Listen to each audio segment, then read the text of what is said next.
So I'm going to show you how to use your gift card balance to purchase on Amazon. Okay, so once you select whatever it is you want to buy, just go to your cart. So I'm just going to click on my cart. Now I have one item in my cart. So this costs about $234. You need to know what gift card balance you have. Okay, so let's proceed to checkout. Click on that.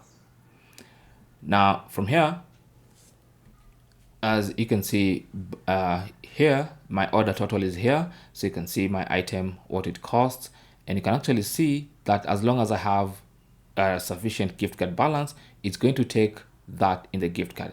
Now keep in mind that not all items will allow you to purchase using gift card balance. Some will actually reject the gift card balance, especially digital codes.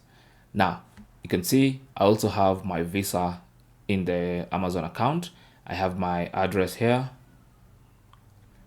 And since Amazon has allowed me to pay using the gift card, you can see the gift card will cover the entire cost. So it's going to cover 32,904 Kenyan shillings. That's going to be the entire cost of this. So I'm going to just go ahead and click on place your order. And that's it. You can see my order has been placed for that particular item.